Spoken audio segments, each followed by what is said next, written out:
I advise and firmly caution the Indian military leadership that there is no space for war in a nuclearized environment. Settle the core issues with Pakistan as per the international norms on the basis of equality and mutual respect. We will never be intimidated nor coerced by your rhetoric and shall respond decisively beyond proportions to even a minor provocation without any qualms. Taliban regime must rein in the proxies who have sanctuaries in Afghanistan and are using Afghan soil to perpetrate heinous attacks inside Pakistan. The law enforcement agencies and the armed forces, with the support of the brave people of Pakistan, particularly of Khyber Pakhtunkhwa and Balochistan, will surely defeat this menace as well.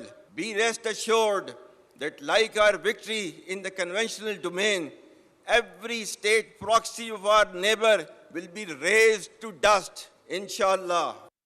बिस्मिल्लाहिर्रहमानिर्रहीम, अस्सलाम वालेकुम नाज़रीन, मैं हूं सैयद अनवारुल हसन और आप programme देख रहे हैं सच तो यह है पीटीवी न्यूज़ इस्लामाबाद स्टूडियो से। अभी आप तकरीर सुन रहे थे field marshal army chief Syed Asim Munir साहब की, जो पाकिस्तान मिलिट्री एकेडमी की पासिंग आउट परेड से खिताब कर रहे थे। बड़े गैर मुबहिम और दो टोक अंदाज में उन्होंने जो हमारे मशरकी बॉर्डर के नेबर हैं भारत, उनको खबरदार किया, उनकी लीडरशिप को। इस शॉट पे भी आपने सुना कि इस वक्त न्यूक्लियर एनवायरनमेंट है और उस पर पाक भारत जंग की कोई गुंजाइश नहीं। उन्होंने कहा कि हमारा जो डिफेंस है और जो हमारा इस वक्त क्रेडिबल डेटरेंस है उसमें तमाम सलाहियतों का अहाता किया गया है। अगर दोबारा जसारत की गई पाकिस्तान के खिलाफ किसी मुहिम जोई की तो पिछली दफा से ज्यादा आपको मुंह तोड़ और दंदान शिकन जवाब दिया जाएगा।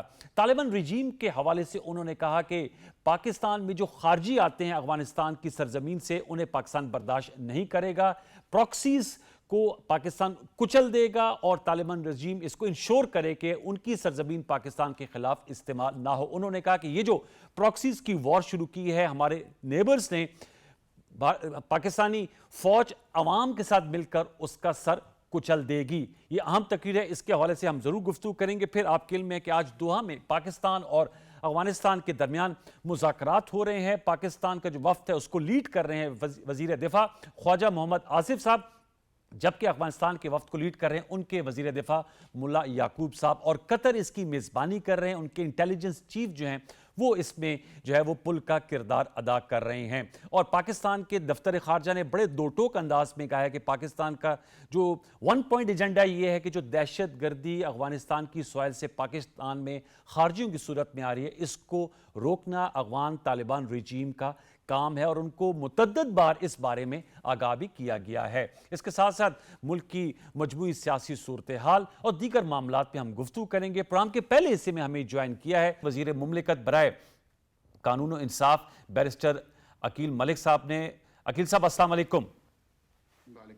अकील साहब, टू स्टार्ट विद, अफगानिस्तान और पाकिस्तान के दरमियान सीज फायर है और पाकिस्तान की ख्वाहिश भी यही है कि अफगानिस्तान के साथ हमारा एक बरादराना और हमसायगी का रिश्ता है वो बरकरार रहे। लेकिन अब ये फैसला कर लिया गया है कि जो फितनल खवारिज यानी कलअदम तंजीम टीटीपी के हमलों को हरगिज़ इस बात पे कबूल नहीं किया जाएगा कि वो अफगानिस्तान में एग्जिस्ट ही नहीं करते।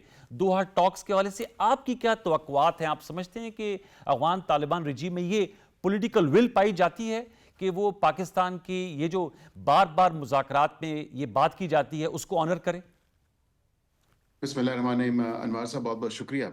देखिए, आज बड़ा एक पिविटल मोमेंट है इस तमाम तर मामले के ऊपर। मैं समझता हूँ कि जिस तरह उन्होंने अनप्रोवोक्ड एग्रेशन किया 14 से 15 और उससे पहले और मतवातिर तौर पे वो अपनी सरजमीन को पाकिस्तान के ख़िलाफ़ जो पाकिस्तान में दहशतगर्दी होती है या दहशतगर्दी की लहर में तेज़ी आई है, उस तमाम तर मामले के हवाले से आपको पता है कि बिल्कुल शवाहिद मौजूद हैं और ऐसे ब्लैक एंड वाइट शवाहिद मौजूद हैं जो हमने उनके साथ डॉजियर्स के थ्रू और गाहे बगाए हमने शेयर भी किए और हमने उनको कहा कि आप अपनी सरजमीन जो है पाकिस्तान के ख़िलाफ़ मत इस्तेमाल होने दें for planning of these attacks या उनकी किसी भी किस्म की जो मनसूबा साजी की जाती है इस तमाम तर मामले के हवाले से। और वहाँ पे असल में क्योंकि हुकूमत तो कोई है नहीं, वहाँ पे क्योंकि मुख्तलिफ फैक्शंस हैं, तालिबान रजीम ज़रूर है अफगान तालिबान रजीम, लेकिन मुख्तलिफ फैक्शंस हैं। वहाँ पे ISKP है, वहाँ पे TTP है, वहाँ पे TTA है तो ये कम से कम ये ऐसी और एफए के फाक भी जिसे आम फहम में कहा जी। जाता है, तो बड़े ऐसे फैक्शंस हैं जो वहां से ऑपरेट कर रहे हैं, और वो पता नहीं अब वो कितनी जो रजीम की इंग्रेस है इन तमाम तर मामलात के ऊपर कि वो उनको रोक पाएंगे या नहीं रोक पाएंगे, क्योंकि मुतवातिर तौर पे अगर देखा जाए तो हमारे वजीर दाखिला, वजीर दिफा, वजीर खारजा, नायब वजीर आजम, हमारे जो स्पेशल ऑनवॉय हैं, जी। वो तमाम तर लोग गए पिछले 2 साल में। तो मैं समझता हूँ कि गाए बगाए, और उससे पहले भी ये कोशिशें होती रही, लेकिन कुछ दिन जो है सुकून हो जाता है, 2-4 दिन जो है वो हमें नजर आता है कि थोड़ा सा एक रिस्पाइट होता है टेररिस्ट अटैक के हवाले से, कि कोई अटैक नहीं होता या कम हो जाती है उसकी शिद्दत। लेकिन फिर उसके साथ वो दोबारा से उसी लहर में जो तेजी है या उसी लेवल पे वो तमाम तर चीजें जाती हैं। आज जो दोहा टॉक्स हैं, जी। मैं समझता हूँ कि ये बिल्कुल Pakistan is actually part of this Doha talks, क्योंकि हमारे जो ब्रदर मुस्लिम ममालिक हैं या दीगर हमारे दोस्त हैं, दोस्त ममालिक, उनकी इंसिस्टेंस भी थी इस समांतर मामले के ऊपर, और वो बिल्कुल इस मामले पे चाहते हैं कि किसी तरह मीडिएट हो। देखिए, Pakistan is part of Doha process. ये जो अफगानिस्तान और पाकिस्तान के बीच में टॉक्स हैं, from a position of strength, yes. तो हम एक ताकत की या जो हमारी पोजीशन है वो ताकतवर पोजीशन है इस तमाम तर मामले के ऊपर, और हम बिल्कुल गए हैं। और हमारा सिर्फ और सिर्फ 1 पॉइंट एजेंडा है, उसमें कोई और चीज नहीं है। हमारा ये 1 पॉइंट एजेंडा पूरी दुनिया के सामने रखना, या जो मुस्लिम ममालिक या दीगर दोस्त या ब्रदर ममालिक की कोशिश कर रहे हैं कि डी एस्केलेट होना चाहिए मामला, और इसको एक बेहतरी की तरफ बढ़ना चाहिए।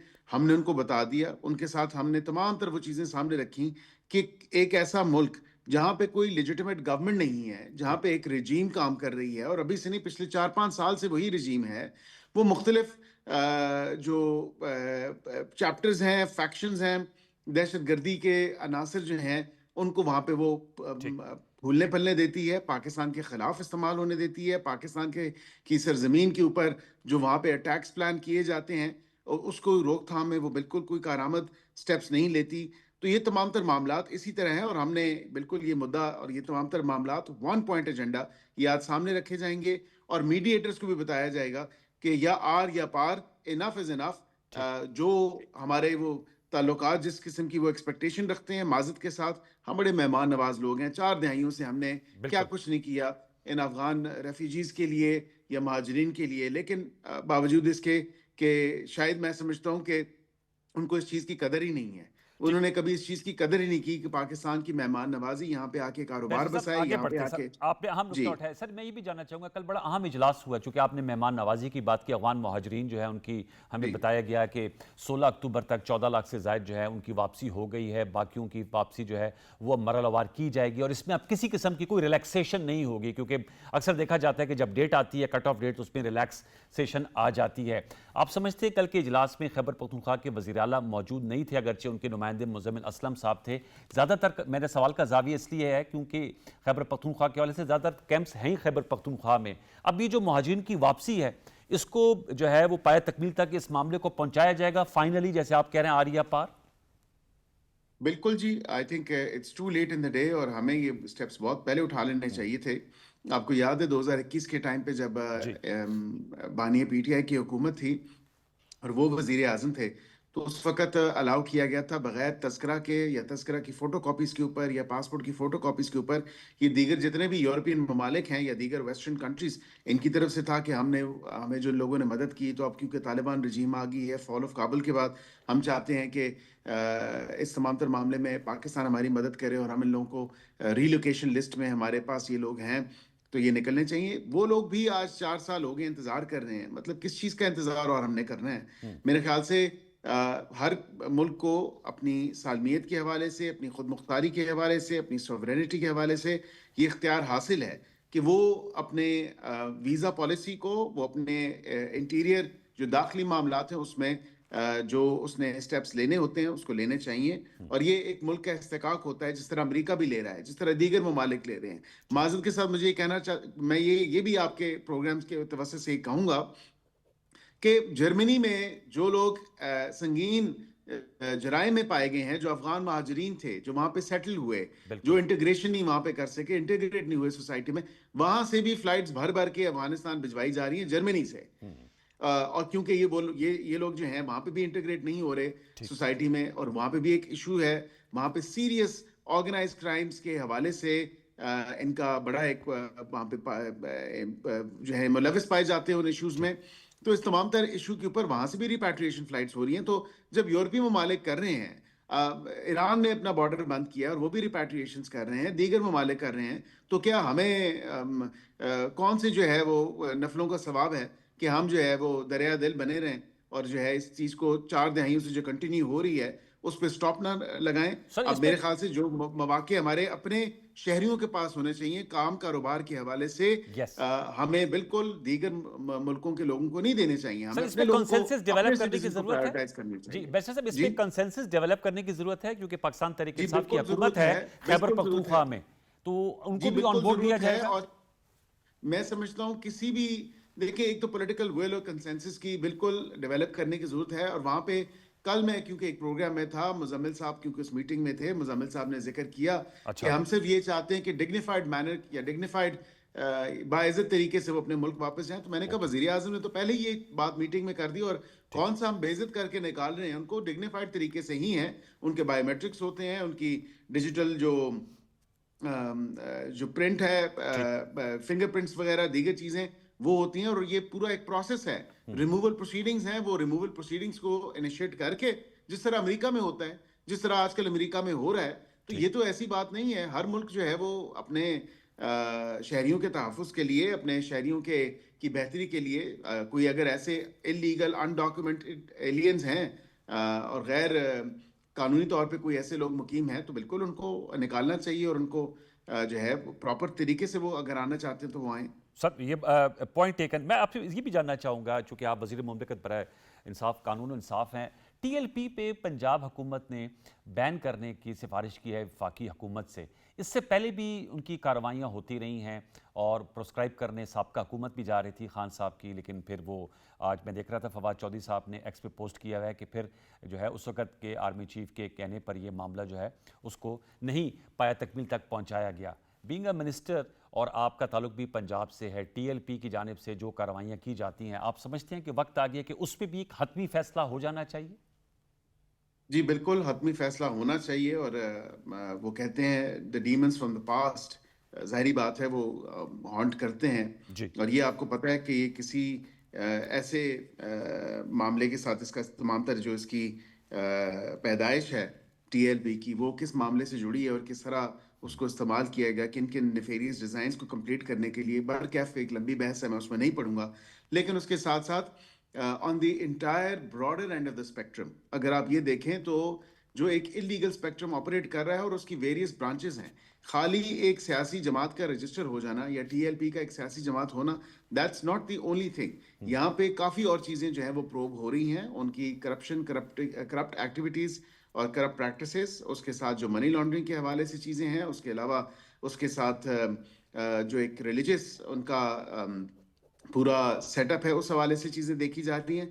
तो काफ़ी लेवल्स पे ये चीज़ें प्रोब हो रही हैं। और जैसे जैसे इन्वेस्टिगेशन आगे जाएगी, और एक तो रिकमेंडेशन पंजाब की काबीना ने कर दी बैन लगाने के हवाले से, और प्रोस्क्राइब ऑर्गेनाइजेशन डिक्लेयर कर दिया उन्होंने, 4th शेड्यूल में रख दिया पंजाब में। तो जाहिर बात है कि हमारे पास जब आएगी काबीना में, तो हम उसको, जो उसका लीगल प्रोसेस होगा, प्रोसीजर होगा, उसको देखते हुए हम जो है आगे बढ़ाएंगे। और बाय वे ऑफ रेफरेंस, किसी अगर सियासी जमात पे बैन होता है तो उसके लिए फिर आप सुप्रीम कोर्ट भिजवाना पड़ता है आपको रेफरेंस। लेकिन दीगर जो चीज़ें हैं वो भी साथ साथ साइड बाय साइड चल रही हैं। और एक on the broader end of the spectrum इस चीज़ को देखा जा रहा है, ना सिर्फ एक सियासी जमात की रजिस्ट्रेशन के हवाले से, जो कि टीएलपी क्योंकि रजिस्टर्ड सियासी जमात भी है जी। जी। अमंग्स्ट अदर थिंग्स, तो उस हवाले से भी देखने की ज़रूरत है। और मेरे ख्याल से अब वक्त आ गया है कि हमें कोई भी ऐसे जो दीन की गलत तशरीह करें, जो दीन की तशरीह अपनी मंशा के मुताबिक करें, उन तमाम एलिमेंट्स को देखने की ज़रूरत है। बिकॉज ऑब्वियसली हम सब पाकिस्तानी हैं, और हम सबको इस मुल्क को जो है एक बेहतर मुल्क बनाना है, अपना अपना किरदार अदा करना है। मैं बैरिस्टर साहब ये भी आपसे जानना चाहूँगा कि जैसे अभी खारजी सतह पे हम बात कर रहे हैं कि हमारा मगरबी बॉर्डर अफगानिस्तान के वो भी टेंस है, नेगोशिएशंस हो रही हैं दोहा में, मशरकी बॉर्डर है, आज भी आर्मी चीफ फील्ड मार्शल साहब ने उसका जिक्र किया कि वहाँ से ऑपरेशन सिंदूर 2 की जो है वो बातें की जा रही हैं। उन्होंने खबरदार किया कि अगर इस तरह की दोबारा हरकत की गई तो उससे बड़ा जवाब आएगा। ऐसे में जब आपके बॉर्डर्स जो हैं वो हीटअप होते हुए दिखाई दे रहे हैं, बल्कि हैं इस वक्त हीटअप, दाखिली सतह पे पॉलिटिकल कंसेंसस और रब्ताकारी, चाहे वो पीटीआई हो या पीपल्स पार्टी हो, आज उनकी सेंट्रल एग्जीक्यूटिव कमेटी का भी इजलास हो रहा है, उनके भी कुछ गिले शिकवे थे, फिर उनकी बैठक हुई प्राइम मिनिस्टर शहबाज शरीफ साहब के साथ। इन पे पीएमएलएन कितना फोकस कर रही है? बीइंग अ पॉलिटिशियन आप क्या कहेंगे, ताकि हमारा एक ब्रॉडर कंसेंसस है, क्योंकि जैसे आपने कहा कि बड़ा पिवटल टाइम है ये पाकिस्तान के लिए। अनवार साहब, आपको अगर याद हो तो वजीर आजम पाकिस्तान मियां मोहम्मद शहबाज शरीफ साहब ने 13 अगस्त की रात मार्का हक की जो इवेंट जी थी और उसकी सेलिब्रेशंस थी, आपने खुद भी शायद जी उसमें जी शिरकत की हो और कवर की हो जिना स्टेडियम में। तो उस जी पे जी पहली दफा वजीर आजम ने, क्योंकि गाए बगाए तो उससे पहले जिक्र करते रहे कि बातचीत होनी चाहिए और डायलॉग होना चाहिए, लेकिन पहली दफा वजीर आजम ने जिक्र किया और वजीर आजम ने कहा कि जो इस्तेकाम पाकिस्तान या पाकिस्तान को इस्तेकाम देने के हवाले से जो तमाम तर मामला है, उस पे उन्होंने कहा कि तमाम सियासी जमातों को, तमाम लोगों को, सियासी लीडर्स को अपना अपना किरदार अदा करना चाहिए और इसका हिस्सा बनना चाहिए। अब इस तमाम तर सिचुएशन के ऊपर आप देख रहे हैं कि सारी सियासी जमातें जो हैं उन्होंने इसको खुशाइंद कहा, उसको वेलकम किया, लेकिन माँ सिवाय एक सियासी जमात के, जो अपने आप को कहती तो पाकिस्तान की सबसे बड़ी सियासी जमात है और कहती है कि हमारे पास सबसे ज़्यादा तादाद में सीटें मौजूद हैं इस ऐवान के अंदर, लेकिन वो इसका हिस्सा बनने से कासिर है और वो इससे इस सारे मामले में अपना किरदार अदा नहीं कर पा रही और नहीं करना चाह रही, क्योंकि वो हर चीज़ को सियासत की नज़र करना चाहते हैं।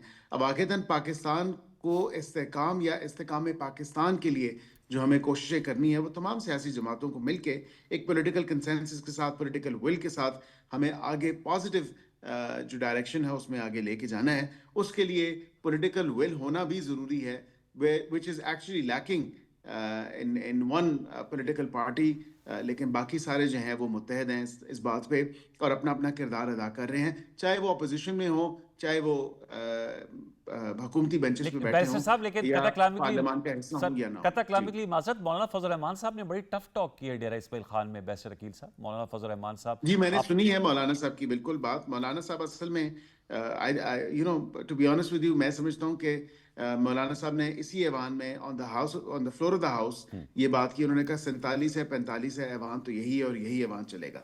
आपको भी याद होगा। जी जी उसके बाद उन्होंने फिर 26वीं आईनी तरमीम, क्योंकि टर्निंग मोमेंट्स और टर्निंग पॉइंट्स आते हैं ना, आपको फैसला करना पड़ता है। आपने क्या करना है, आपने क्या अपनी पॉलिसी रखनी है अपनी सियासी जमात की या पार्लियामेंट के अंदर। तो मौलाना साहब ने उस वक्त 26वीं आईनी तरमीम में फर्दर अमेंडमेंट्स भी की और फिर अपनी उन्होंने जो है इन अमेंडमेंट्स इंक्लूड और इनकॉर्पोरेट करवाई हुकूमत से, और उसके बाद फिर उस पर वोट भी किया। तो जाहिर बात है अब इस पूरे प्रोसेस का जो मामला है उसमें तो ये इसी तरह है। और उनके छोटे भाई, आपको पता है कि वो अभी जब केपी असेंबली का इलेक्शन हुआ, जब केपी चीफ मिनिस्टर का, उसमें वो अदालत तक गए। तो he is part and parcel of this political process. तो यहाँ पे ये कह देना कि पार्लियामान की वक़्त नहीं रही और पार्लियामान जो है वो अब नहीं है, वो उस पर XYZ की वजह से जो है मामला इस तरह है, तो अब सड़कों पे होंगे। सड़कों पे तो जिन्होंने फैसले किए उन्होंने पाकिस्तान का नाम बदनाम किया, सड़कों पे जिन्होंने फैसले किए उन्होंने तो पाकिस्तान को ऊपर जाने से रोका। तो मैं समझता हूँ कि मौलाना साहब को मेरी एडवाइस भी होगी। मैं एडवाइस दे नहीं सकता क्योंकि मैं उम्र में बहुत छोटा हूँ, तजर्बे में बहुत मेरा तजर्बा कम है, लेकिन एक सिंसेर मुहिब वतन पाकिस्तानी होने के नाते मैं समझता हूँ मौलाना साहब को जो उनका स्टैचर है उस हवाले से अपना किरदार अदा करना चाहिए और मुस्बत किरदार अदा करना टुवर्ड्स द चाहिए एंड पाकिस्तान की। जी sir towards the end Suhail Afridi जो नए सीएम है खैबर पख्तूनख्वा के, उनकी एक डिमांड है कि उनकी मुलाकात कराई जाए। आप वजीर मुमलिकत बराए कानून इंसाफ है, क्या मुलाकात करवाई जाएगी ताकि वो भी ऑन बोर्ड हो जाएं? वो इस्लामाबाद में मौजूद थे कल, लेकिन वो आए नहीं और उन्होंने पोस्ट किया कि मैंने पहले कहा था कि जब तक से मैं अपने चेयरमैन लीडर से हिदायत नहीं लूँगा, मैं वफाक के किसी भी जो मीटिंग्स हैं या जो उनके और मामला है उस पर नहीं बैठूंगा। ये सर इस हवाले से बताइएगा। देखिए, मेरे ख्याल से उनको वो अंडर प्रोटेस्ट भी बैठ सकते थे। ऐसा तो नहीं था कि जब तीनों सूबों के वज़राए आला वहाँ पे बैठे हों और वज़ीर आज़म खुद आपको दावत दे रहे हों और आप कहें कि जी मेरी पहले मुलाकात करवाई जाए। अभी तो काबीना भी नहीं बनी, बाकी जो मामला अभी 24 घंटे भी नहीं हुए थे इस तमाम तर मामले के ऊपर। बरकैफ मैं समझता हूँ कि उनको सेंसिबल रहना चाहिए इस तमाम तर मामले के ऊपर, कि अपना पॉलिटिकल इंटरेस्ट या ज़ाती इंटरेस्ट को से बाले ताक होके आपको मुल्क का जो इंटरेस्ट है, जो उनके ऊपर आइन की जिम्मेदारी है या आइनी जिम्मेदारी है, उनके जो सूबे के लोग हैं, ठीक। जो वहाँ के वासी हैं, उनकी जिम्मेदारी जो उनके ऊपर है, जो 40 मिलियन पीपल हैं जिनका कॉन्फिडेंस उनके पास है, तो उनको चाहिए था कि वो उन सूबे के लोगों के साथ नाइंसाफी ना करते, ज्यादती ना करते, उस मीटिंग में बैठते और आते और अपना मौकफ रखते। और अगर कोई ऐसे इकदामात थे तो वो कहते कि मैं नहीं करूंगा जब तक मेरी मुलाकात नहीं करवाई जाएगी, ठीक। तो फिर तो एक लेजिटिमेट रीजन होती। ओके। अब वो क्योंकि इस्लामाबाद हाई कोर्ट गए हैं, इस्लामाबाद हाई कोर्ट में देखें क्या इस्लामाबाद हाई कोर्ट की तरफ से फैसला आता है मुलाकात के हवाले से। लेकिन उसके साथ साथ हर चीज़, हर मामला सियासत की नज़र नहीं होना चाहिए। आप अपनी आइनी, कानूनी और इखलाकी जिम्मेदारियां जो हैं वो आपको बखूबी निभानी चाहिए। बहुत और वजीर आला का जो मनसब है वो यही तकाजा करता है, वो यही डिमांड करता है कि आप अपनी आइनी, कानूनी और इखलाकी जिम्मेदारियां और वो जो आपका आपके ऊपर लोगों का कॉन्फिडेंस है, जिम्मेदारी है, उसको पूरी पूरी तरह निभाएं। बहुत बहुत शुक्रिया। थैंक यू सो वेरी शुक्रिया। मच। वज़ीर मुमलिकत बराए कानून इंसाफ बैरिस्टर अकील मलिक साहब हमसे गुफ्तगू कर रहे थे, मुख्तलिफ मौज़ूआत उनके सामने रखे, उनके जवाबात आपने सुने। एक छोटा सा वक्फा शामिल करते हैं, वक्फे के बाद आएंगे तो दीगर मौज़ूआत पर दीगर मेहमानों के साथ गुफ्तगू करेंगे। वक्फा ले लीजिए।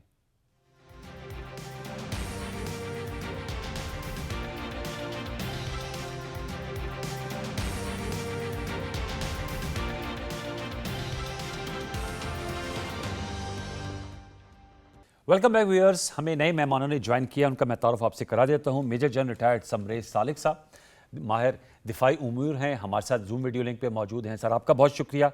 हमें ज्वाइन किया है कमर चीमा साहब ने, माहिर बैन अक़वामी उमूर हैं, आपका बहुत शुक्रिया। और हमें ज्वाइन किया है जुल्फ़िकार अली मैथो साहब ने, लाहौर स्टूडियो से सहाफ़ी तज़ियाकार हैं। तीनों मौजूद को फॉर्मल वेलकम। मैं जनरल साहब सर आपसे आगाज़ करना चाहूँगा। आज field marshal army chief Syed Asim Munir साहब ने बड़ी जिसे कहते हैं तवाना और दबंग किस्म की तकरीर की पाकिस्तान मिलिट्री एकेडमी की जो पासिंग आउट परेड थी, जिसमें उन्होंने भारत की फ़ौजी क़यादत को ख़बरदार किया कि पाकिस्तान का जो डेटरेंस है वो बड़ा क्रेडिबल है और न्यूक्लियर एनवायरनमेंट में जंग की कोई गुंजाइश नहीं है। साथ में तालिबान से कहा कि वो जो अपनी प्रॉक्सीज़ हैं वो उनको जो है वो कंट्रोल करें, उनकी ज़मीन से पाकिस्तान पर हमले हो रहे हैं। किस तरह उनकी ये जो पॉलिसी स्टेटमेंट है, ये जो उन्होंने पोजीशन ली है, वैसे तो बहुत सी जेतें थी उनकी तकरीर की जिस पे फ़लस्तीन का भी जिक्र था, ईरान में जो किरदार अदा किया गया उस हवाले से था। मैं चाहूँगा कि ज़रा टू स्टार्ट विद इंडिया की फ़ौजी क़यादत, क्योंकि वो बड़े इश्तियाल अंगेज़ बयान दे रहे थे पिछले दिनों से। थैंक यू वेरी मच जी, आपने मुझे प्रोग्राम में लिया। देखिए पिछले एक दो हफ्ते से इंडिया से बहुत इश्तियाल अंगेज और थ्रेटनिंग स्टेटमेंट्स आ रही थी, उनके प्राइम मिनिस्टर को शामिल करके नीचे उनके जो बाकी लीडर्स हैं और जो उनके मिलिट्री कमांडर्स हैं उनसे बड़े कि जी हम दोबारा से रिज्यूम कर देंगे और इस तरह की बातचीत हो रही थी। तो मेरे नज़दीक एक मौजूद टाइम था उनको अपना रिजॉल्व और अपनी पॉलिसी उनको बताने की कि अगर आपने कोई इस तरह का मिस एडवेंचर किया तो जो लास्ट टाइम आपको जिस तरह की पनिशमेंट मिली उससे कहीं ज्यादा पनिशमेंट मिलेगी। और ये लीडर्स जो हैं वो किसी भी कौम के वो अपनी स्टेटमेंट से ही अपने रिजॉल्व और अपने कमिटमेंट का इजहार करते हैं और मैं समझता हूँ ये टाइमली स्टेटमेंट थी। और साथ हमें ये भी चूंकि पता है कि एक नेक्सस से मर्ज हो गया है इंडिया और अफगानिस्तान के दरमियान जी, जो कि नया नहीं है। ये जब जितनी देर यहाँ पे यूनाइटेड स्टेट्स रहा है अफगानिस्तान में, तो हमें पता है कि नॉर्दर्न अलायंस जो थी वो रूल कर रही थी अफगानिस्तान में और नॉर्दर्न अलायंस हिस्टोरिकली इंडियन अलाय रहे हैं। तो उस वजह से इंडिया को बहुत ज़्यादा इन रोड्स मिली, उसका इन्फ्लुएंस बढ़ा अफगानिस्तान में। और हमें पता है कि उस सारे टाइम में 8 काउंसलेट्स का जिक्र होता था जो कि इंडियन थे और पाक अफगान बॉर्डर के ऊपर थे और उनका और कोई काम नहीं था पाकिस्तान में टेररिज्म को प्लान कर शूट करना जी। तो जो प्रॉक्सी जिसको अफगानिस्तान को यूज कर रहा है इंडिया एज अ प्रॉक्सी, उसके बारे में भी जो डिफेंस थी वो बड़ी सॉलिड और वार्निंग वाली थी कि ये इस तरह की चीज़ों को बंद करना होगा वरना बड़े सीरियस कॉन्सिक्वेंसेस भुगतने पड़ेंगे। एग्जैक्टली। कमर चीमा, मैं आपसे जानना चाहूँगा, नेक्सस की बात हुई जब, अब तो दोहा में पाकिस्तान और अफगानिस्तान की बातचीत हो रही है, लेकिन उससे अगर हम थोड़ा सा पीछे जाएं, जिस तरह अफगानिस्तान ने पाकिस्तान के सरहदी इलाकों में हमला किया और टाइमिंग्स ये थी कि उनके जो अबूरी वज़ीर ख़ारजा हैं वो मौजूद थे भारत में, आज फील्ड मार्शल आर्मी चीफ की जो तकरीर है उस पर उन्होंने कहा कि जितनी भी प्रॉक्सीज हैं, जो नेबर्स जिसको हार्बर कर रहे हैं, उनकी सरपरस्ती कर रहे हैं, वो अवाम की ताकत से हमारी सिक्योरिटी फोर्सेस उनका सर कुचल देंगी। तो एक अज़म का भी इज़हार किया गया। और जब ये मुज़ाकरात हो रहे हैं तो Pakistan from position of strength से बात कर रहा है, ऐसे ही समझा जाए? देखिए, अफगानिस्तान को हम बहुत देर से ये समझा रहे थे कि पाकिस्तान ने डिप्लोमेटिक पॉलिटिकल रास्ते इख्तियार किए, लेकिन अनफॉर्चुनेटली अफगानिस्तान ने पाकिस्तान की किसी बात को भी अहमियत नहीं दी। और अब हम ये समझते हैं कि पाकिस्तान ने जो रास्ता चुना है, जिसमें हम ये कहते हैं कि पाकिस्तान एक हार्ड स्टेट है और हार्ड स्टेट बनने जा रहा है, और माजी में जो पाकिस्तान की किसी न किसी वजह से कोई कमज़ोरियां रही हैं या हमारी पॉलिसी इस तरह की नहीं रही, हम उसको चेंज करने जा रहे हैं। इंटरनल थ्रेट, एक्सटर्नल थ्रेट, सबको बड़ा हम केयरफुली देख रहे हैं। तो अब अफगान तालिबान को ये कहा गया है कि सेंचुरीज आप नहीं रख सकते और अफगानिस्तान की सरजमीन भी इस्तेमाल नहीं होगी। अफगानिस्तान के फॉरेन मिनिस्टर इंडिया जाके कहते हैं कि अफगान तालिबान की सरजमीन इंडिया के खिलाफ इस्तेमाल नहीं होगी, लेकिन वो ये कमिटमेंट हमें नहीं देते। ये कमिटमेंट वो अमेरिका को भी देते हैं, दुनिया के और मुल्कों को भी देते हैं, लेकिन पाकिस्तान को ये कमिटमेंट नहीं देते। तो मैं समझता हूँ ये बेसिकली उनका एक दोगलापन था, और इससे ये पता चलता है कि वो उनकी सोच क्या है। और पिछले 4 साल के अंदर तकरीबन 4000 के करीब पाकिस्तानी शहीद हो गए हैं इस वजह से क्योंकि अफगान तालिबान ने दहशतगर्दों को पनाह दे के रखी और हम सिर्फ सियासी, डिप्लोमेटिक, पॉलिटिकल और बरादराना अंदाज से देख रहे थे। और अब दूसरी बात ये भी है कि जो सबसे इंपॉर्टेंट चीज है कि ये जो हमें भी थोड़ा सा इस पे काम करने की जरूरत है कि ये अफगान तालिबान आज तक जो इन्होंने इंटरप्रिटेशन इस्लाम की है, ये खुद ही अपनी मर्जी से इंटरप्रिटेशन करते हैं। दुनिया का कोई मुल्क इनकी किसी इंटरप्रिटेशन को नहीं मानता, जो इनका स्टेट का कॉन्सेप्ट है। और आप देखिए कि कोई इनकी इंटेलेक्चुअल कंट्रीब्यूशन नहीं है, कोई किसी किस्म का इन्होंने दुनिया में किसी अपने इस्लामिक जुरिस्प्रूडेंस में इनकी कोई एडिशन नहीं है। तो मैं समझता हूँ कि जो आज आर्मी चीफ ने, फील्ड मार्शल ने बात की, वो यही थी कि भाई आपकी इंटरप्रिटेशन ऑफ जो इस्लाम है वो भी ठीक नहीं है। और हमने आपको माजी में जो कुछ कहा है कि आप अपनी सरजमीन इस्तेमाल ना होने दें, अब हम इससे मजीद आपकी बात सुनने नहीं जा रहे। आप अगर एक्शन नहीं लेंगे तो हमारा रिस्पॉन्स आएगा। मैं समझता हूं, और मैं थोड़ा सा इंटरनल भी बात कर दूं कि हमें इंटरनली भी अनवार साहब ये थोड़ा सा हमें डी ग्लैमराइज करने की जरूरत है अफगान तालिबान को। माजी में हमने कहा कि जनाब इन्होंने जो है वो गुलामी की जंजीरें तोड़ ली और बहुत कुछ और इस तरह के अल्फाज हमने उनके लिए इस्तेमाल किए। तो पाकिस्तान के अंदर जो सिचुएशन है वो हमें इसको समझने की जरूरत है कि हमें अब दुनिया को इस चीज को समझाना है कि, और अपने लोगों को भी समझाना है कि इनका जो रियासत का कॉन्सेप्ट है, इनकी जो पोजीशन है, जो इंटरनेशनल पॉलिटिक्स के ऊपर, सॉवरेनिटी के ऊपर इनकी जो पोजीशन, हमारे एज ए पाकिस्तानी एक नेबरिंग इस्लामिक कंट्री होने के नाते जो हमारे साथ पोजीशन है, इनका व्यू क्या है, हमें अपने लोगों को भी ये बताने की जरूरत है।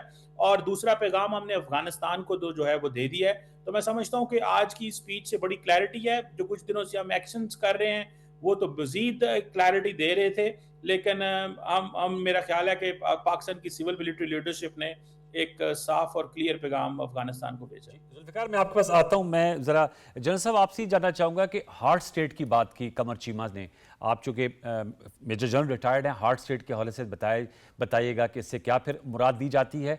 दूसरा, ये जो मुज़ाकरात हैं दोहा में हो रहे हैं, आपके इल्म में होगा कि जब तालिबान के साथ मुज़ाकरात हुए तो उस वक्त भी दोहा एक एग्रीमेंट हुआ था जिसमें उन्होंने इस बात की गारंटी दी थी कि उनकी सरजमीन नहीं इस्तेमाल होगी किसी के खिलाफ। वो इस गारंटी को फुलफिल नहीं कर सके। तो प्रोमिसेस तो बहुत कर लिए जाते हैं लेकिन उनको फुलफिल नहीं किया जाता तालिबान रिजीम की जानिब से। इस पे भी आपका क्या कमेंट है? मेरे नज़दीक अफगानिस्तान का एक ट्रैक रिकॉर्ड रहा है कि जब सोवियत यूनियन ने विड्रॉ किया अफगानिस्तान से तो पाकिस्तान ने बहुत कोशिश की थी कि अफगानिस्तान में अमन आए, जिसकी खातिर वॉरलॉर्ड्स उस वक्त के थे उनको इवन मक्का ले जाया गया और होली मॉस्क में बैठा के एग्रीमेंट करवाए गए। लेकिन जब वो वापस आए तो विद इन 3 मंथ्स उन्होंने दोबारा से लड़ना शुरू कर दिया। तो ये एक इशू है, वो अपने कमिटमेंट्स पे डिलीवर नहीं कर पाते। जो उन्होंने ग्लोबल कमिटमेंट्स दी थी उन पे भी डिलीवर नहीं किया, जो पाकिस्तान को दी थी वो भी नहीं किया। लेकिन अब जब सिचुएशन ऐसी है कि इसमें मेरा ख्याल है कि चाइना और सऊदी अरेबिया के रोल से जो गारंटर के तौर पे सामने आ रहे हैं, और कतर जो है, तो मेरा ख्याल है कि एक प्रॉपर फॉलो अप के साथ जो भी एग्रीमेंट होगा वो एग्जीक्यूट होगा। दूसरा जो आपने बात की है हार्ट स्टेट वाली, जी जी, देखिए हार्ट स्टेट तो यही है कि उससे एक्सपेक्ट किया जाता है कि वो अपने इंटरेस्ट में जो भी सख्त से सख्त इकदाम लेने की जरूरत पड़ती है वो लें और उससे हिचकिचाएं ना, क्योंकि बड़े अरसे से पाकिस्तान के बारे में देखा जा रहा था कि मसलतों में पड़ जाते हैं। ये काम हमने ये नहीं करना बिकॉज IMF कुछ कहेगा, ये काम इसलिए नहीं मैंने करना क्योंकि यूरोपियन यूनियन कुछ कहेगा, की चीजें थी। लेकिन इसके साथ साथ एक और पहलू का भी मैं जिक्र करना चाहूंगा, और वो है हमारी internal political stability.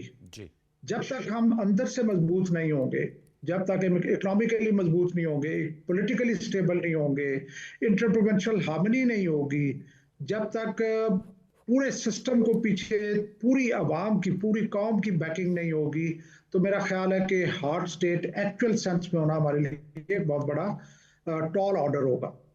Very important. Zulfiqar Ali Mehto sahab, आपसे मैं जानना चाहूंगा, जो अंदरूनी इस्तेकाम की बात की है जनरल साहब ने, उस हवाले से आपकी क्या राय है? फील्ड मार्शल साहब ने आज अपनी तकरीर में यह भी कहा कि हम आवाम की मदद से, बिलखसूस खैबर पख्तूनख्वा और बलोचिस्तान की आवाम की मदद से ये जो प्रॉक्सीज इनका सर कुचल देंगे।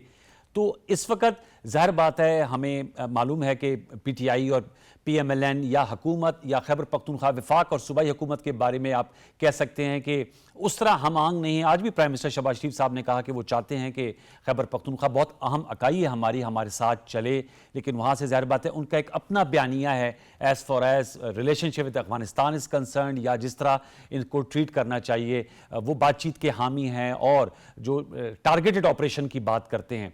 कंसेंसस कैसे बिल्ड किया जा सकता है इन क्रिटिकल टाइम्स में, जुल्फिकार साहब?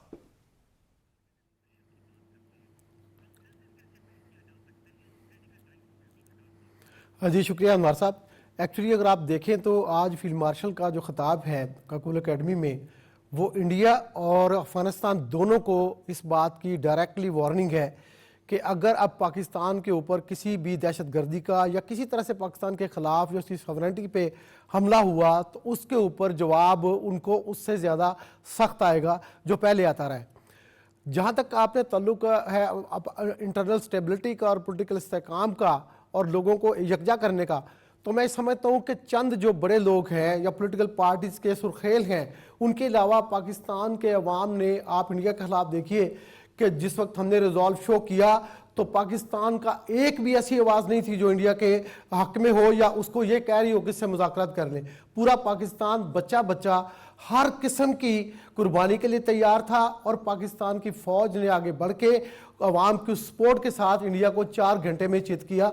तो यही पैगाम आज फील्ड मार्शल ने पाकिस्तान के अवाम को दोबारा दिया है।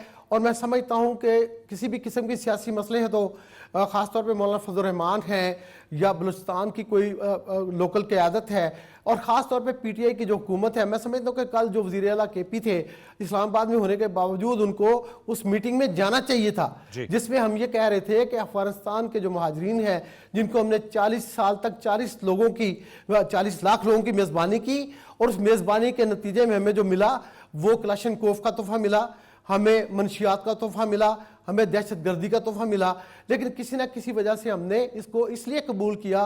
और आज तक यानी कल जब प्राइम मिनिस्टर कबीना की मीटिंग से खिताब कर रहे थे तो वो अफगान अवाम को पाकिस्तान के मुसलमान ब्रदर्स करार दे रहे थे, वो पाकिस्तान के इस्लामी भाई थे। लेकिन जो इस्लाम की इंटरप्रिटेशन तालिबान ने कर दी है, अफगान तालिबान ने ख़ास तौर पर, और जहाँ तक प्रॉक्सीज का जो फील्ड मार्शल ने बात की है, वो प्रॉक्सीज चाहे ISK हो या अलकायदा हो, लेकिन सबसे बड़ी प्रॉक्सी TTP है। और मैं समझता हूँ कि पाकिस्तान के अंदर अगर TTP को पनाह ना मिले खैबर पख्तूनख्वा के अंदर, तो ये TTP पाकिस्तान की सिक्योरिटी फोर्सेस के सामने 6 घंटे भी नहीं निकाल पाएगी। ठीक, मैं कमर चीमा साहब से जानना चाहूँगा, तालिबान रजीम की हम बात करते हैं, बड़ी रिपोर्ट्स एमिनेट हो रही हैं कि उनके अंदर भी बहुत से इख्तलाफात हैं।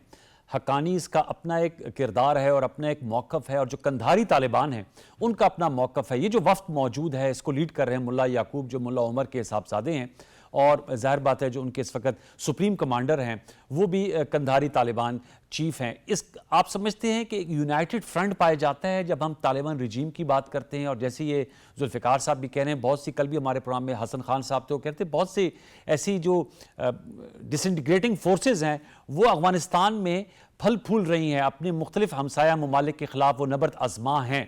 इस वक्त तालिबान की सिचुएशन क्या है, उनका इनर हाउस कितना यूनाइटेड है? देखिए अनवार साहब, इसमें ये बात है कि जब हम किसी को, ग्रुप को या किसी मुल्क को रजीम कहते हैं तो इसका मतलब ये होता है कि ये ट्रू रिप्रेजेंटेटिव्स नहीं है। तो जो पाकिस्तान ने अफगान तालिबान को जो रजीम कहा है, इसका मतलब है कि ये अवाम के पूरे नुमाइंदे नहीं है, सारी अफगानिस्तान की अवाम के। और अफगानिस्तान की जो अवाम है इनसे छुटकारा हासिल करना चाहती है, लोग चाहते हैं कि इनसे आज़ादी मिले। आप देखें, ये एक अफगान जो हुकूमत है इस वक्त, ये एक एथनिक ग्रुप की ऑलमोस्ट रिप्रेजेंटेशन करती है। जो बहुत सारे ताजिक, उज़्बेक, हज़ारा और बाकी लोग जो हैं, जो ग्रुप हैं, वो तो पावर शेयरिंग का हिस्सा ही नहीं है। ये तो डंडे के जोर पे, ताकत के जोर पे बैठे हुए हैं। और उस वक्त इनके हवाले से कोई, क्योंकि पोजीशन ये है कि अमेरिका के निकलने के बाद जो बाकी खित्ते के ममालिक हैं उनकी पॉलिसी ये है कि जी जो इनका इंटरनल मामला है, जैसे ये रहते हैं इनको रहने दें। रशिया, चाइना, पाकिस्तान सब ने ये कहा है। लेकिन हम ये समझते हैं कि अफगानिस्तान के अंदर 2-3 पावर सेंटर हैं। एक कंधार के अंदर है, काबुल के अंदर है, पख्तिका के अंदर भी है।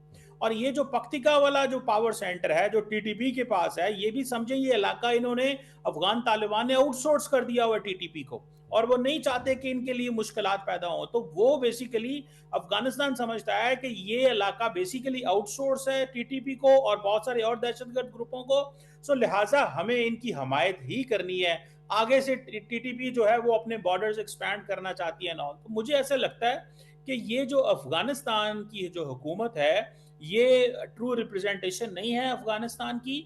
मल्टीपल पावर सेंटर्स हैं और इन मल्टीपल पावर सेंटर्स को दबाया गया है बहुत सारे तरीकों के साथ बाकी जो ग्रुप्स हैं। और अभी तक जो वहाँ पे परेशानी थी कि इकोनॉमिक हालात ठीक नहीं है, दुनिया रिकग्नाइज नहीं कर रही। अब पाकिस्तान ने भी इनको स्क्वीज किया है और अफगान अवाम को बताया है कि तालिबान किस तरह पाकिस्तानी रियासत के ऊपर दहशतगर्द ग्रुपों को पनाह दे रहे हैं। तो जब ये इकोनॉमिक सोसाइटियल प्रेशर बिल्ड होगा अफगान हुकूमत के ऊपर, तो बहुत सारी चीज़ें जो हैं वो सामने आएंगी और उनको बहुत ज़्यादा सोचना पड़ेगा। सो मल्टीपल पावर सेंटर्स हैं और मेरा ख्याल है कि जैसे अमेरिका तो खैर चला गया, वेस्टर्न ममालिक भी उस तरह अटेंशन नहीं दे रहे, लेकिन हमें इसके ऊपर ज़रूर बात करनी चाहिए कि अफगानिस्तान के अंदर जो ट्रू रिप्रेजेंटेशन तभी होगी अगर तमाम लोग जो है वो पावर में है, तभी फैसला किया जा सकता है in the best interest of Afghanistan. एक ग्रुप जिसके खास सियासी मकासद हों या ख़ास उनके अपने ऑपरेशनल जो उनके एडवांटेजेस या बेनिफिट्स हों, वो मेरा नहीं ख्याल कि अफगानिस्तान को इस वक्त रिप्रेजेंट कर रहा है। जनरल सबली साहब, मेरा आपसे सवाल ये है कि ज़ाहिर बात है, जैसे कमर चीमा साहब कह रहे हैं कि उन्होंने वो कलअदम तंजीम फितनल ख़वारिज टीटीपी को आउटसोर्स किया है, पख्तीता जो प्रोविंस है या इलाका है या वहाँ पर ये मौजूद हैं। उनके वज़ीर ख़ारजा तो भारत में इसकी उनकी एक्सेप्टेंस ही नहीं मान रहे कि जी हमें तो कोई और नेबर को हमसे ख़तरा नहीं है, ये पाकिस्तानी का इंटरनल मामला है, हमारा तो कोई लेना देना नहीं है। आपसे मैं जानना चाह रहा हूँ क्या वजह बनी कि जब 2021 में तालिबान आए तो उनको वेलकम किया गया और पाकिस्तान की जानिब से कहा गया कि एक अच्छा चेंज आया है, भारत जो है वो नॉर्दर्न अलायंस के साथ था। 4 years down the line they have switched over the loyalties. क्या वजह है कि तालिबान पाकिस्तान से दूर होकर भारत की तरफ जा रहे हैं और टीटीपी को अपना असासा समझते हैं? देखिए, 2-3 फैक्टर्स हैं जिनका मैं जिक्र करना चाहूंगा। एक तो यह है कि जैसे मैंने पहले कहा कि तकरीबन 20 साल तक इंडिया को एक बहुत अच्छी इन्वायरमेंट मिली अफगानिस्तान में नॉर्दर्न अलायंस के पावर में होने की वजह से कि इंडिया ने अपने वहाँ पे जो जड़ें थी वो मजबूत की। तो एक तो वो और उस वक्त हमें पता है कि इंडिया के लोग जो है, आर्म फोर्सेस के लोग जो वो ट्रेनिंग के लिए अफगानिस्तान के लोग हैं वो इंडिया जाते थे। एक तो ये फैक्टर है जो अभी भी लिंकेजेस मौजूद हैं। दूसरा मैं ये कहूँगा कि हमें चूँकि शिकायत रही अफगानिस्तान से टेररिज्म हमें इफेक्ट कर रहा था, यूएस की प्रेजेंस में भी इफेक्ट कर रहा था और पर्टिकुलरली 2021 के बाद जब यूएस का विड्रॉल हुआ तो ज़्यादा इफेक्ट करना शुरू हो गया। तो जब हमारी जो डिमांड्स है वो जब ये जो है तालिबान हुकूमत जो है वो पूरी नहीं कर पा रही थी, तो पाकिस्तान और अफगानिस्तान में जो है वो डिफरेंसेस और जो डिस्टेंसेस है, दूरियां बढ़ती गई। जी वो इसलिए तो ये तो एक तयशुदा अमर है कि अगर अफगानिस्तान पाकिस्तान के नज़दीक होगा तो इंडिया से दूर होगा, और अगर अफगानिस्तान पाकिस्तान से दूर होगा तो इंडिया के नज़दीक होगा, क्योंकि और ऑप्शन उसकी वही बनती है। इसके अलावा हमें यह भी पता है कि इंडिया की जो स्ट्रेटेजिक थॉट है कि नेबर मेरा जो है वो दुश्मन है और नेबर का नेबर मेरा दोस्त है, तो ये वो इन्वेस्टमेंट्स हैं जो कि अभी तक चली आ रही हैं। वेराज अगर मैं फ्यूचर के लिहाज से बात करूं तो बहुत ज़्यादा प्रॉस्पेक्ट्स हैं अफगानिस्तान में मिनरल रिचेस की वजह से कि वहाँ पे ग्रोथ एंड डेवलपमेंट हो सकती है, लेकिन वो उसी सूरत में मुमकिन है कि अगर हम ये लड़ाइयों के रास्ते छोड़ें और आवाम को देखते हुए, आवाम की बेहतरी के हुए ग्रोथ एंड डेवलपमेंट की तरफ जाए।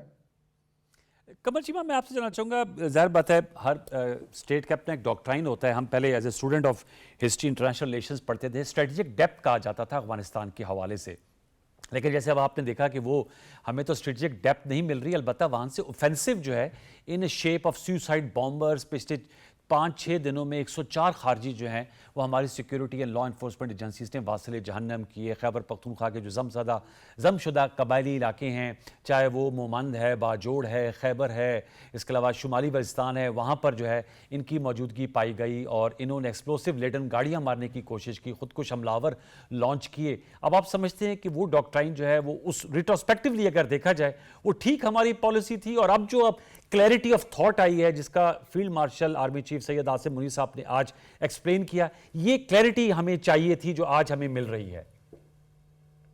देखिए, मैं ये ज़ाती तौर पे समझता हूँ अनवार साहब के जिस तरह की अफगानिस्तान एक स्टेट है, एक डिसेंट्रलाइज सी, पाकिस्तान का हमेशा अफगानिस्तान के बारे में एज स्ट्रेटेजिक डेप्थ के बारे में बात करना, मुझे याद है उस वक्त आई थिंक जनकियानी साहब ने ये कहा कि नहीं जी ऐसी तो कोई बात नहीं है, और ये पुरानी बात 80s 90s में चली।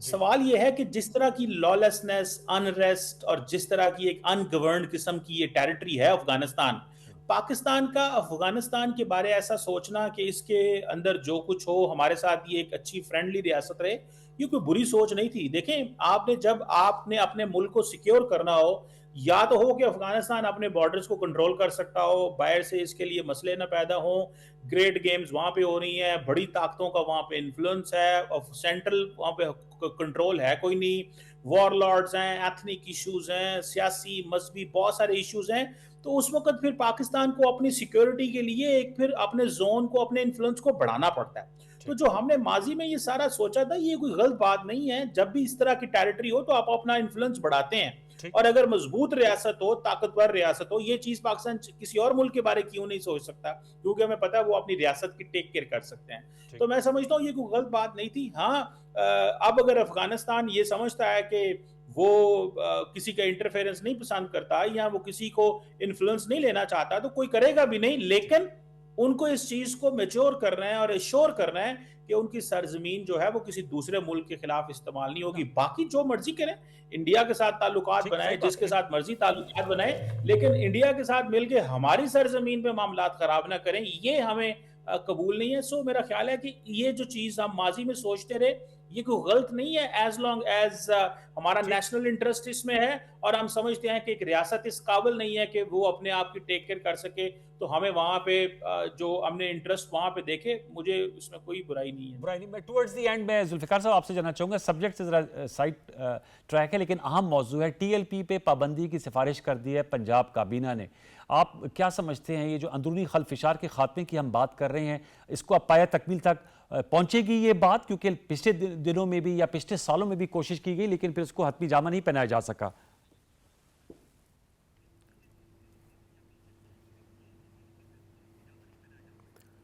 जी, आपने देखा लाहौर में जो TLP के साथ और फिर मुरीद के में जो हुआ, तो अगर आप पिछले इसकी हिस्ट्री देखें तो 9 साल में इन्होंने 27 लोगों को शहीद किया TLP ने, जिसमें 11 पुलिस एहलकार भी शामिल हैं, उनके एक अफसर भी, SHO भी अब शहीद हुए। अब मुझे बताइए कि क्या किसी सियासी जमात को ये जेब देता है या कोई सियासी जमात इस किस्म की प्रैक्टिस करती हैं कि वो पुलिस के ऊपर फायर ही खोल दें? यानी इस तरह से है कि 200-250 बंदा जख्मी है, पुलिस वालों का, तो ये ऐसे तो नहीं है ना। और जो पंजाब हुकूमत ने और पंजाब कैबिनेट ने सिफारिश की है टीएलपी पे पाबंदी की, तो वफाकी हुकूमत ये देख लेगी। 2000 आपने देखा मेरे ख्याल में 21 में शायद एक बार वहाँ पंजाब गवर्नमेंट ने उसको सिफारिश की, फिर बाद में इनके मुज़ाकरात हो गए और मुज़ाकरात में भी टीएलपी ने ये कमिट किया था उस वक्त कि हम लॉन्ग मार्च नहीं करेंगे और कोई गड़बड़ नहीं करेंगे। तो फेडरल गवर्नमेंट ने उस वक्त उसको वापस ले लिया। लेकिन अब मैं समझता हूँ कि बात जो है ना पानी सर से ऊपर से गुजर गया है। अब मुमकिन नहीं होगा वफाकी हुकूमत के लिए कि इसको स्पेयर करे। मेरे ख्याल में सियासी ये पार्टी जो है ना अपने बिहेवियर से लग नहीं रही, और सियासी जमात जब अपने बिहेवियर से ना लग रही हो तो फिर वो टेररिज्म कर रही है या इतना बड़ी जो करोड़ों रुपए उनके घर से बरामद हुए हैं, ये सारी चीजें देखनी पड़ेंगी ना आपको।